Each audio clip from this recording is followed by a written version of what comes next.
The day of the will reading arrived with a mixture of heavy anticipation, simmering tensions, and guarded hope. Our family, long entwined in complex relationships riddled with histories both tender and fraught, gathered once again.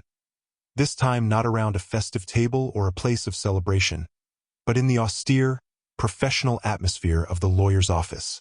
The room was a far cry from the warmth of family gatherings. Cold fluorescent lights buzzed quietly overhead, casting a stark glow that seemed to emphasize the gravity of the moment. As relatives trickled in throughout the morning, whispered conversations and sideways glances punctuated the air, each person carrying their own arsenal of expectations, fears, and apprehensions. Some arrived dressed in their Sunday best, masking unease beneath polished smiles, while others displayed a more guarded or cynical demeanor, a visible reflection of the fractures that had long simmered beneath the surface of our family ties. It was a gathering of disparate worlds, united only by the shared unknown that awaited us. The reading of my late grandfather's will. The weight of generational history hung palpably in the room, felt most keenly in the uneven atmosphere of anticipation. It was a day charged not just with legal formalities, but with emotional stakes deeply intertwined with identity, belonging, and legacy. The will reading was the culmination of a lifetime of stories, secrets, conflicts, and affections, all about to be revealed for public scrutiny. The lawyer's office was clinical yet filled with the echoes of tension. Walls lined with shelves of law books stood silent witnesses as we found our places in rows of uncomfortable chairs, many of which had been hastily arranged for the occasion. There was an unspoken awareness that the room was a stage, the unfolding will a script that could rewrite roles, destinies, and loyalties. Family members ranged in mood and intention. Some held tight to hope for recognition, inclusion, or reward for past sacrifices. Others bore more cynical expectations, anticipating conflict or disappointment. The quiet calculations behind their eyes betrayed the strategic nature of inheritance discourse, where alliances, rivalries, and wounds intersected with material stakes. I observed the faces that surrounded me, each telling a story. My cousin, seated not far away, laughed quietly with a small circle, radiating a sense of confidence I had never matched. His disdain toward me had always been thinly veiled, his presence a reminder of the tensions that lurked beneath our shared bloodline. His smirk suggested that he considered me a non-entity in the family's affairs, a sentiment he had never been shy to express. In the moments before the lawyer entered, a restless energy settled over the room. Conversations tapered off, and a heavy silence took hold. A collective breath held in expectation of legal truths, soon to land like judgments. Eyes met briefly across the room, some with challenge, others with tentative hope. The legacy was about to be unveiled, and with it, the fractures and connections that would be either cemented or broken. The elderly members of our family sat quietly, their faces etched with years of memory and perhaps secrets, keepers of stories that would soon intersect with the cold language of legal clauses. Younger generations whispered nervously, uncertain of what place they might now occupy in a family tree, suddenly exposed and vulnerable. As the lawyer entered, the moment crystallized. Their measured, professional demeanor was a stark contrast to the emotional upheaval simmering beneath the surface. Papers in hand, the lawyer's presence commanded fresh attention. Every eye was riveted on this impartial arbiter of fate. This gathering was not just about property or money. It was about recognition, identity, and the validation or rejection of years lived under the same roof, fed by the same family name. The lawyer would soon interpret a document that spoke in the voice of the past but wielded power over the family's future. For me, the room was a crucible of anxiety and hope. The air was thick, heavy with anticipation and unspoken possibilities. Would the will affirm my place in the family or deepen the divides? Would it offer closure or ignite further conflict? The will reading was poised to do more than distribute assets. It was about assigning value and belonging, about naming who mattered most to my grandfather, and by extension to the family legacy. It was the moment when gossip and suspicion would transform into cold, written truth. As the lawyer prepared to begin, the final quiet settled.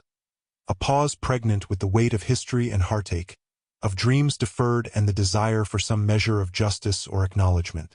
The family, bound by blood yet fractured by years of unspoken struggles, stood on the brink of revelation.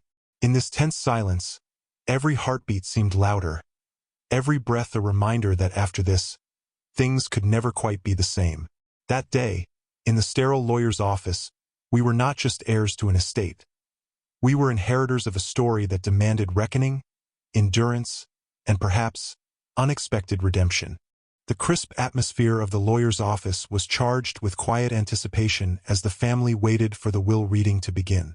Amid the muffled whispers and exchanging glances, a sharp, biting voice suddenly cut through the tension. My cousin's sneering taunt, "You're excluded." His words landed like a blow, jarring the room's charged silence and rattling nerves in an instant. The remark was delivered with a calculated cruelty, dripping with disdain and aimed squarely at undermining my presence. A public declaration that, in his eyes, I had no place or claim within the family's legacy.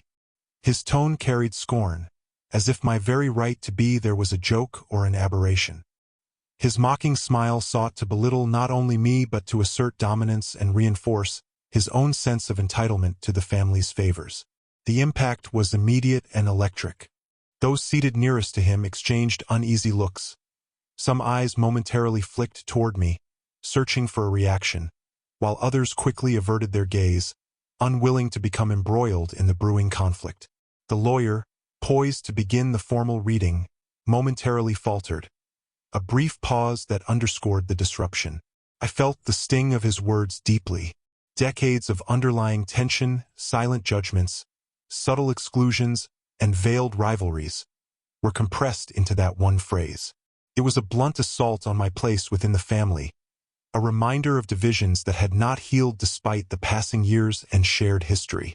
The phrase echoed in my ears, stirring a mix of anger, hurt, and resolve. The cousin's challenge was more than mere insult. It was a strategic move to cast doubt and unsettle the room. By proclaiming my exclusion before the will was even read, he sought to preemptively shape the narrative, to influence opinions and align family members against me. His bravado masked deeper insecurities and fears about losing standing and inheritance.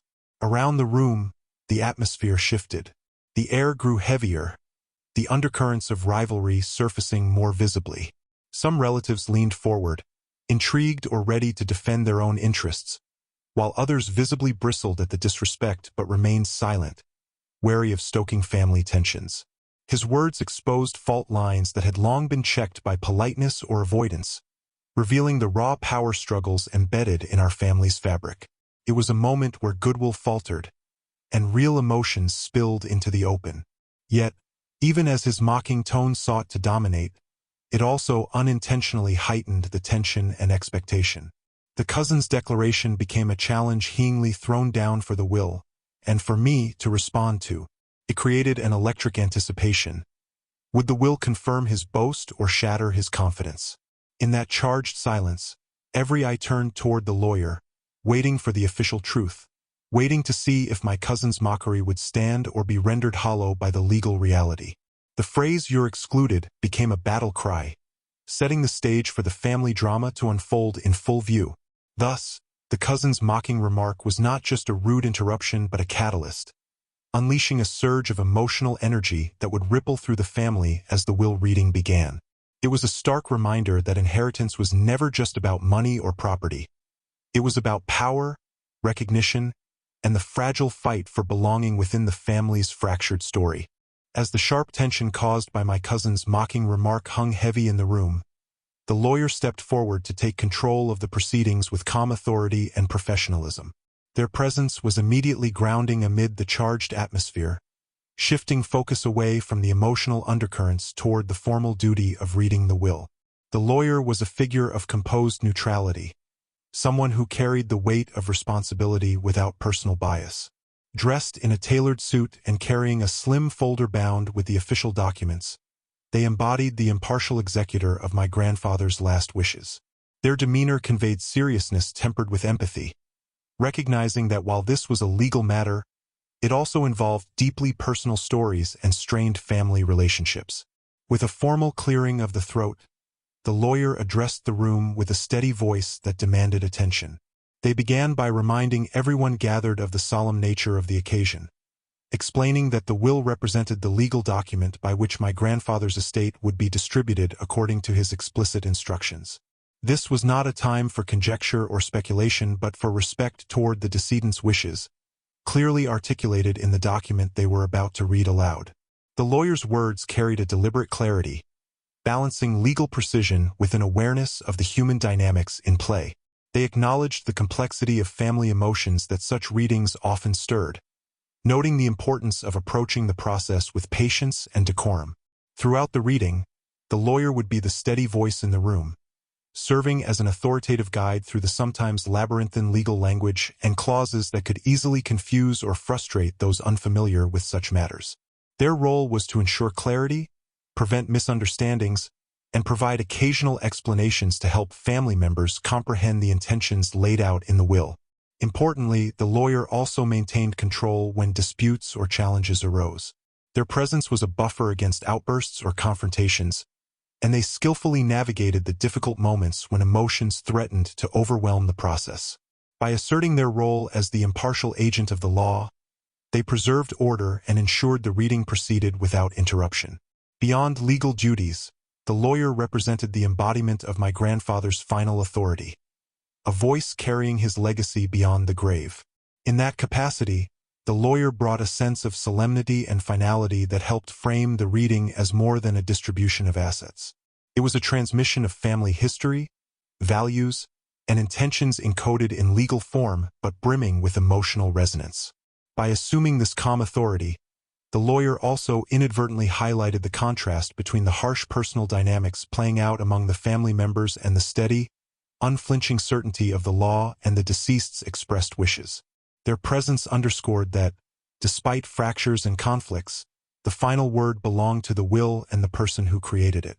As the lawyer prepared to begin reading, their gravitas signaled a shift in the room's energy, from whispered tensions to focused attention on the document that would soon unveil secrets, disrupt assumptions, and redefine family roles. They were both narrator and guardian of this pivotal moment, charged with ensuring the truth of the will was heard, acknowledged, and respected. In taking on this role, the lawyer set the tone for what was to come, a precise, measured revelation of my grandfather's last testament, unfolding layer by layer beneath the watchful eyes and anxious hearts of those who awaited their place in the unfolding inheritance story. Their calm authority was the counterbalance to the emotional storm beneath, framing the event as both a legal necessity and a deeply human passage.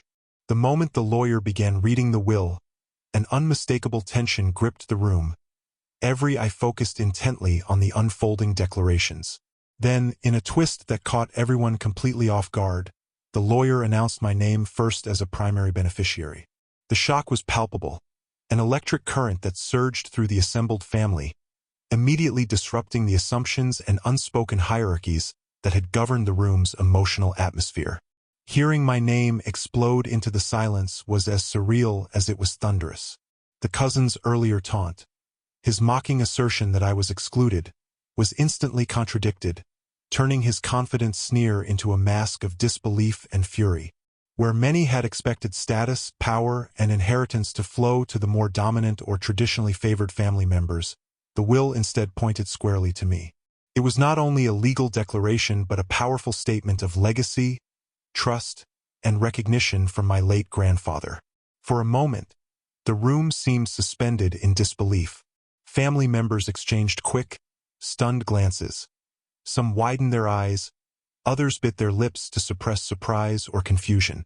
Conversations ceased, and the weight of this unexpected revelation pressed down on us all. The carefully constructed social order, the presumptions of who would inherit and who would not, was abruptly overturned. My own heart pounded loudly in the silence that followed. Words I had long hoped for but dared not expect filled the air, mingling with a flood of emotions. Disbelief at the honor bestowed, gratitude tinged with humility, and an acute awareness of the burden I now carried. The shock was intense, yet beneath it lay a quiet affirmation that my place in the family, once questioned or diminished, had been formally recognized. This surprising announcement shifted the emotional contours of the room instantaneously.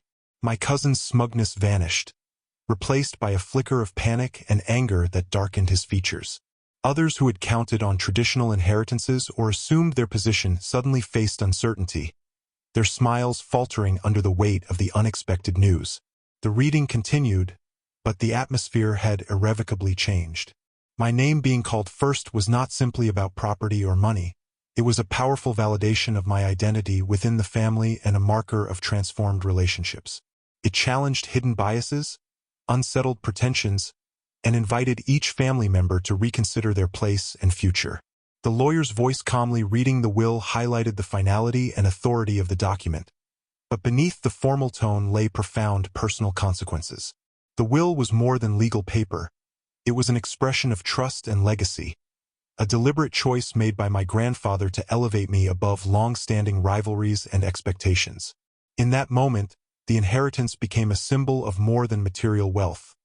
It was a beacon of acceptance, a beacon of recognition that transcended past exclusion and conflict. It was as if the silence of years was broken by my grandfather's voice, speaking across generations to affirm my belonging and worth. The reading of my name first did not just surprise the family. It also realigned the emotional and social dynamics in the room. It raised difficult questions about fairness, allegiance, and the meanings of legacy. It prompted murmurs of both admiration and dissent, setting the stage for the complex reactions to follow. This announcement became the fulcrum around which the rest of the will reading and the family's future would pivot. It both illuminated and deepened the fissures among us, marking a moment when past grievances collided with new realities, and when the dormant hopes for inclusion found legal expression. In essence, my name being read first was a moment of validation and upheaval, a profound affirmation of my place in the family and an invitation to embrace the intricate legacy left in my care. It was a moment that would forever redefine relationships, power, and the sense of belonging within the complicated landscape of family.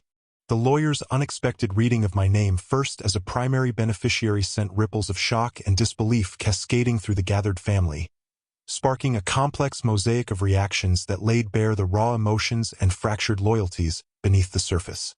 Some relatives reacted with genuine surprise, their eyebrows lifting or mouths parting slightly as the reality unfolded before them.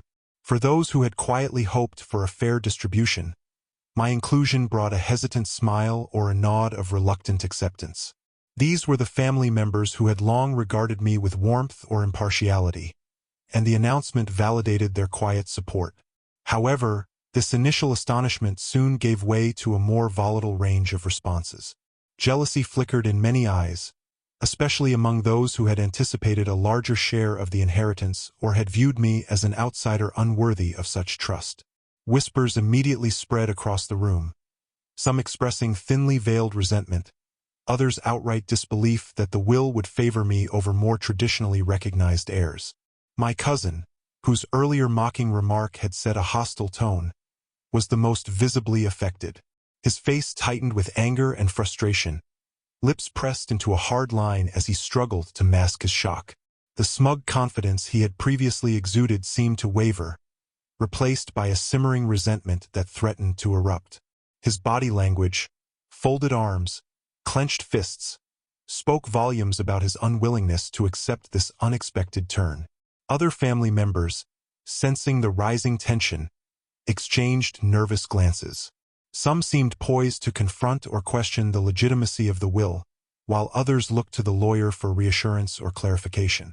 It was a moment rife with uncertainty, as people tried to process how this revelation would alter relationships and future dynamics.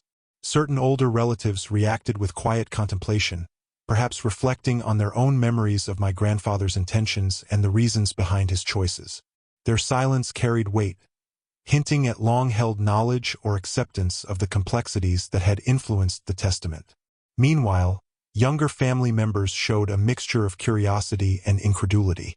For them, the will reading was a dramatic unveiling that challenged assumptions about family roles and fairness, sparking whispers and side conversations about the shifting balances of power and affection. Some relatives' reactions were deeply defensive. They questioned the motives behind the distribution, insinuating favoritism or manipulation. Murmurs of "why her?" or "how could this be?" circulated, underscoring the deep emotional investment in what inheritance symbolized. Not just property, but status, belonging, and recognition. Amid the unrest, a few family members took on the role of peacemakers, attempting to soothe tensions and remind others of the importance of respecting their grandfather's wishes. Their voices, measured and empathetic, sought to bridge divides and prevent the will reading from descending into hostility or division. This diverse spectrum of reactions created a charged, emotionally fraught atmosphere. The lawyer's role as a neutral facilitator was crucial in managing the crowd's emotions, providing legal clarity while defusing potential conflicts. Yet beneath the surface, the room hummed with unspoken grievances and recalculations of loyalty and alliances.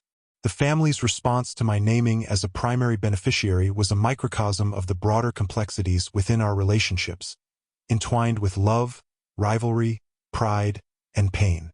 It exposed the tension between tradition and change, between entitlement and surprise, and between past grievances and future possibilities. This moment crystallized the fragile nature of family unity when confronted with inheritance's tangible proof of favor and trust. It forced everyone to reconsider long-held assumptions and challenged the quiet narratives that had shaped family dynamics for years. Ultimately, the varied and vocal reactions to the will's revelation set the stage for the turbulent journey ahead, one marked by negotiation, confrontation, and the challenging work of redefining belonging and legacy. The reading was more than an event. It was a mirror reflecting the family's deepest hopes, fears, and unresolved conflicts, illuminating both the fractures and the possibilities inherent in our shared story. Hearing my name read first as a primary beneficiary sparked a whirlwind of emotions within me, far more complex than simple joy. Beneath the surface gratitude and shock, a deep internal conflict began to simmer, weaving together pride, guilt, uncertainty, and the weight of newfound responsibility. At first, a profound sense of validation washed over me. For years, I had wrestled with feelings of exclusion, moments when family bonds felt fragile or strained, and times when my place within the lineage seemed tenuous. The acknowledgement in the will was not merely about inheritance. It was a powerful affirmation of belonging and recognition by my grandfather, a signal that I was seen, valued, and trusted. This validation ignited a quiet flame of hope, suggesting possibility for healing old wounds and building new bridges within the family. Yet, this hope was tinged with an unexpected heaviness. I grappled with the complicated emotions that accompanied being named the foremost heir. Feelings of guilt crept in. Why me? Why was my cousin, who had mocked me moments before, left behind or sidelined? I questioned whether accepting this inheritance would further fracture family bonds or deepen resentments. The legacy felt less like a gift and more like a mantle laden with difficult expectations. The burden of responsibility settled heavily on my shoulders almost immediately. The estate was not just property, but a symbol of a family's history, stories, and identity.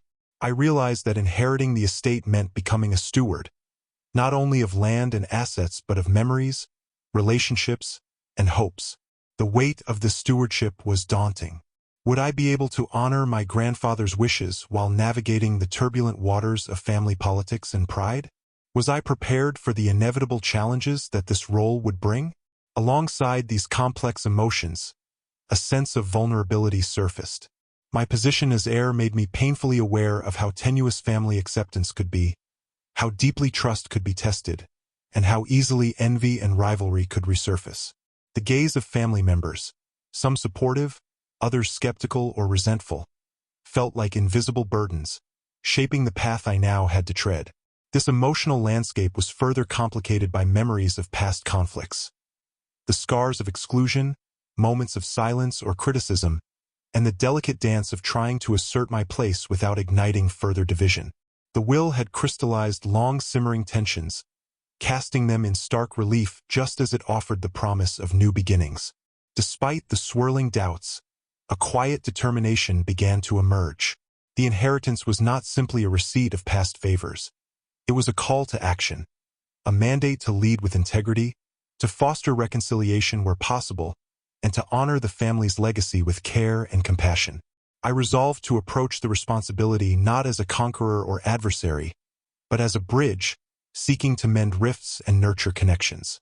I also reflected on the delicate balance between personal gain and collective harmony. Accepting the inheritance meant stepping into a role that could either deepen divides or help transform them. It demanded wisdom, patience, and the courage to listen as much as to lead, a challenge that both intimidated and inspired me. In the quiet moments when the weight of the will reading settled, I recognized that this inheritance was less about material wealth and more about identity, belonging, and the ongoing work of family. It compelled me to reconcile conflicting emotions, pride with humility, hope with caution, joy with responsibility.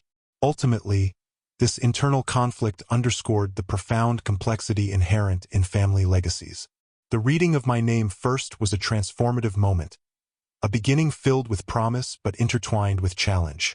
It was an invitation to embrace both the gifts and the burdens of legacy, navigating the intricate landscape of love, loyalty, and reconciliation that defines family. My cousin's reaction to hearing my name read first was both immediate and explosive, escalating the tension in the room to a near breaking point. His earlier mocking tone, filled with contempt and arrogance, gave way to something rawer: anger, disbelief, and a sense of wounded pride that threatened to unravel the fragile order of the will reading entirely. His face contorted with fury the moment the lawyer spoke my name, his eyes narrowing dangerously as if unable to accept the irrevocable truth. What was once a smirk of casual superiority turned into a scowl laced with resentment. The confidence he had displayed before crumbled under the weight of unexpected reality. He did not hesitate to voice his outrage, launching into a barrage of accusations and insults that ricocheted off the walls. His words were sharp and biting, aimed not just at me, but also questioning the fairness and legitimacy of the will itself. He alleged favoritism, manipulation, and even hinted at contesting the document, sowing seeds of doubt among the gathering. The cousin's outburst served as a call to arms for others who felt marginalized or angry, inspiring murmurs of dissent and quiet alliances. Some relatives nodded in agreement, their faces darkening with frustration, while others shifted uncomfortably, caught between loyalty and the desire to preserve family peace. The atmosphere crackled with a mix of confrontation and defensiveness. His accusations directly challenged the lawyer's authority and the sanctity of the will, demanding explanations and threatening legal action. He pressed for proof, questioned the timing and conditions of the document's creation, and insinuated that the will did not reflect the true intentions of our grandfather. His insistent, loud voice dominated the room, drowning out attempts at calm or reason. This escalation exposed the fragile veneer of civility that had held the gathering together. What began as a formal reading had devolved into an emotional battlefield, where long-standing grievances, rivalries, and jealousies resurfaced with renewed vigor. The cousin's behavior heightened an already volatile situation, threatening to rupture family ties further. Despite the chaos, his response also revealed deeper pain and insecurity.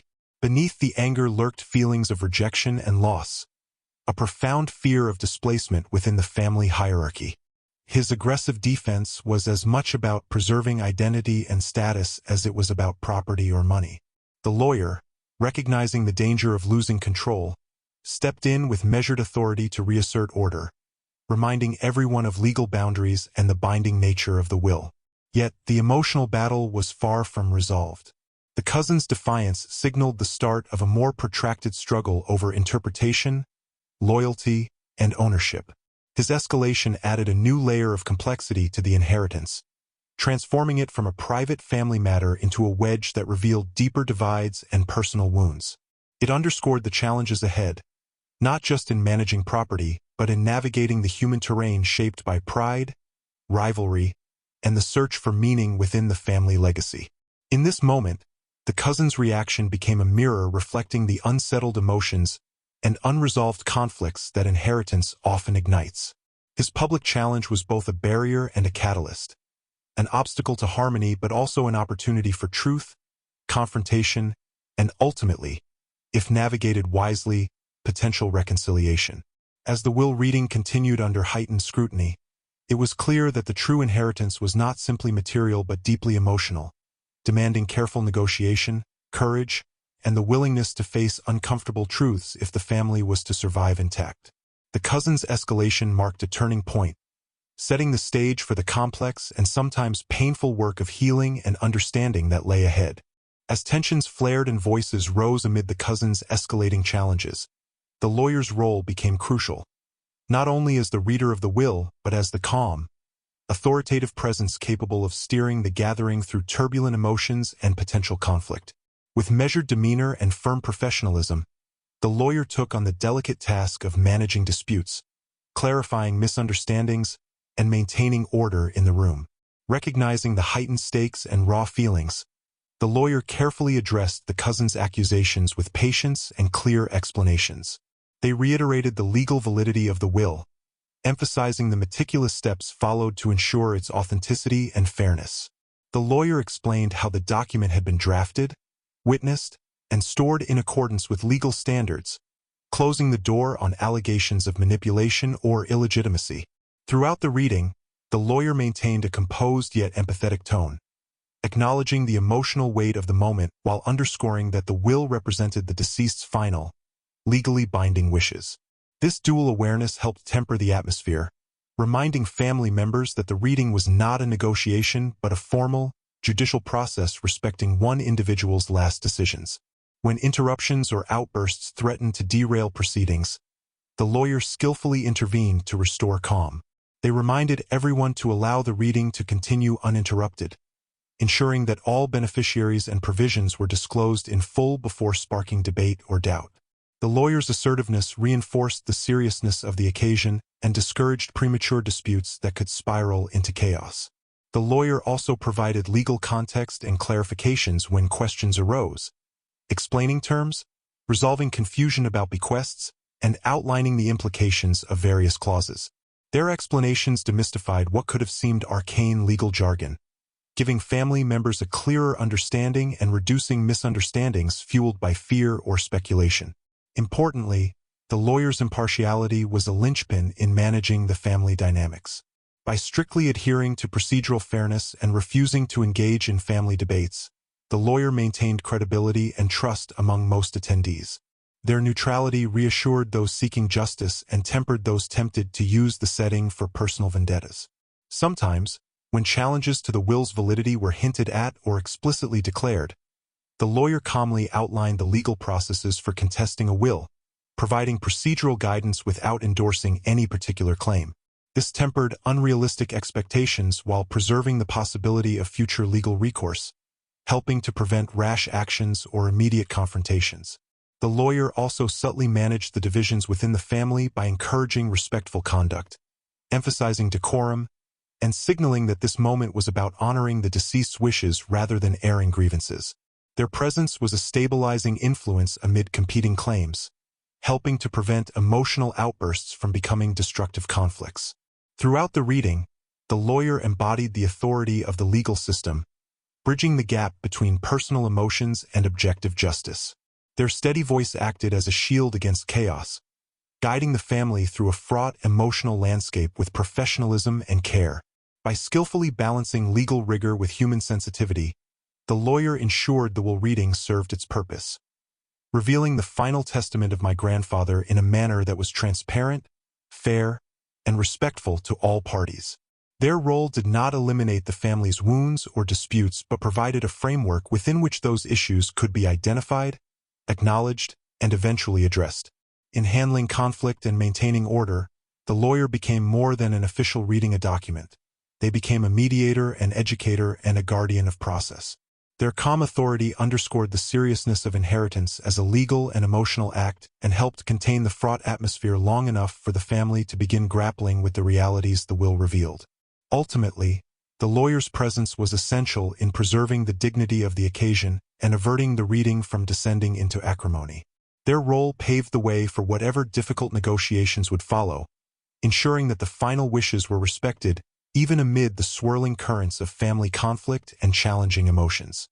As the lawyer continued reading the will, The room's already heightened tension deepened with the revelation of several surprising clauses and conditions embedded within the document. Provisions that complicated the family's understanding of inheritance and introduced unexpected hurdles to clear perceptions of entitlement. Among these, one particularly striking stipulation stood out.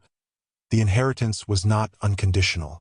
Instead, certain bequests were tied to specific prerequisites, conditions my grandfather had thoughtfully included to address concerns about stewardship, family cohesion, and the future of the estate. For instance, some properties or funds were to be transferred only if trustees observed responsible management, participation in family obligations, or even adherence to specific moral or lifestyle expectations outlined in the will. This introduced a new layer of complexity, as the family members soon realized that ownership came with strings attached, implicitly demanding accountability and commitment rather than passive receipt. The conditional nature of some bequests ignited debates and doubts about who could meet these requirements and who might fall short, or be intentionally excluded due to personal histories or behaviors. Another unexpected clause involved the allocation of certain cherished family heirlooms and assets. Rather than dividing these materially between descendants, the will mandated that some items remain held in collective trust or rotate custody among family branches, symbolizing the enduring unity of family heritage. While poetic, this raised practical questions and potential conflicts about control, care, and scheduling, stirring a mix of intrigue and skepticism.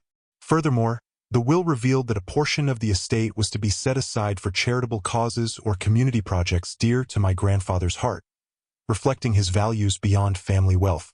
This philanthropic dimension interrupted the assumptions of material gain, reminding everyone present that legacy could be about purpose and impact as much as financial inheritance.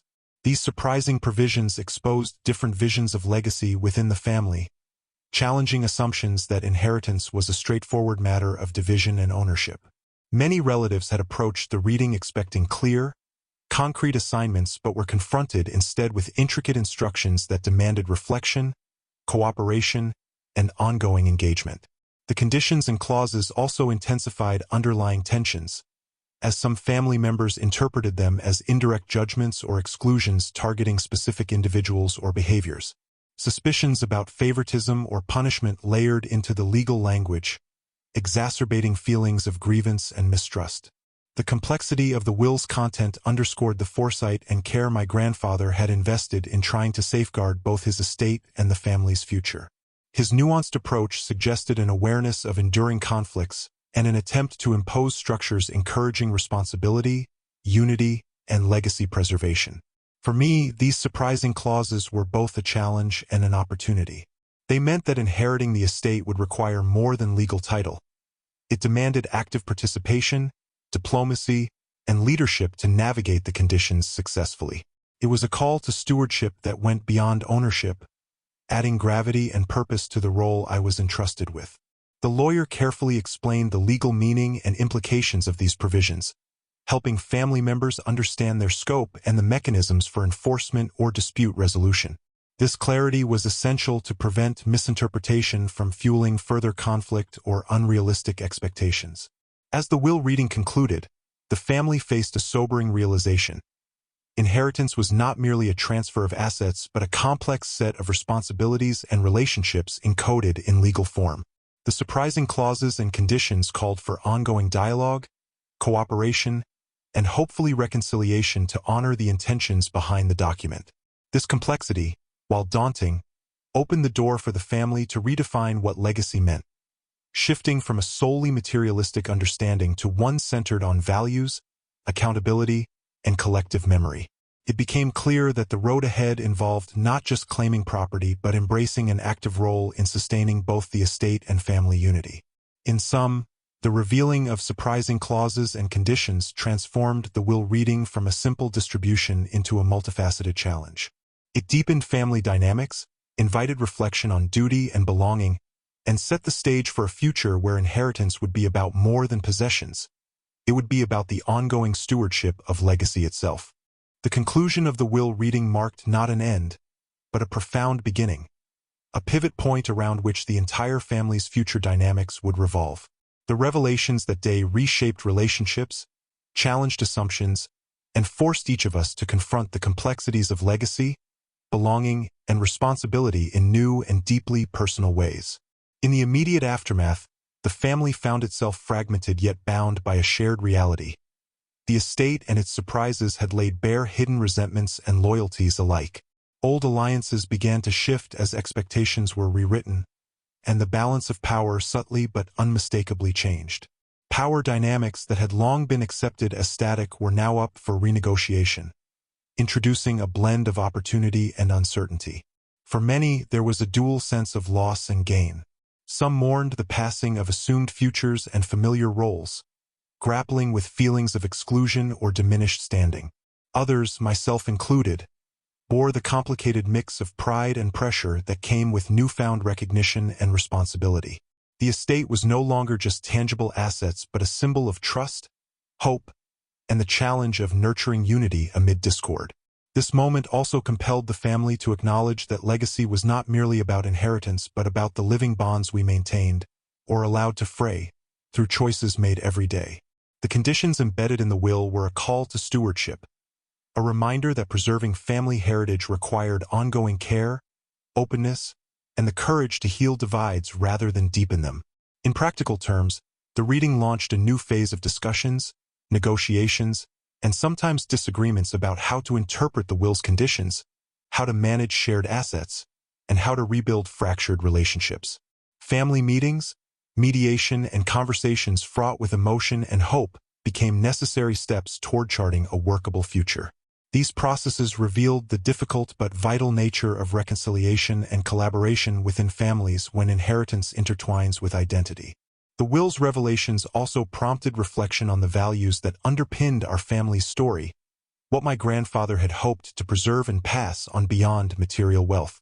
His explicit inclusion of charitable bequests and shared custodianship of heirlooms suggested a vision of family connected not only by blood but by shared purpose and mutual respect. In this way, the reading became a catalyst for transformation, challenging us to redefine what being family truly meant. It invited us to move beyond rivalry toward empathy, beyond entitlement toward responsibility, and beyond exclusion toward inclusion. It was a difficult journey marked by setbacks and breakthroughs, but one rooted in the hope that even fractured families could choose connection over division. For me, stepping into the role designated by the will meant accepting both honor and challenge. It was an invitation to lead with humility and strength, to listen deeply, and to navigate the delicate balance between upholding legacy and fostering renewal. This was not a passive inheritance but an active, ongoing commitment to family and future. The culmination of that day's revelations underscored a universal truth. Family is a living organism, constantly shaped by our choices, sacrifices, and willingness to forgive. The will's reading had exposed vulnerabilities and scars, but also summoned resilience and possibility. Though painful and complex, the experience forged a new chapter, one where legacy was not a static claim but a dynamic process of healing, understanding, and communal growth. It reminded us that the truest inheritance is not only what is left behind but what we choose to build together going forward. In the end, that will reading was more than a legal event. It was a profound rite of passage. It ushered us into a future where the past's weight could become a foundation rather than a burden. A future where family, in all its imperfect beauty, could find renewed strength, meaning, and belonging.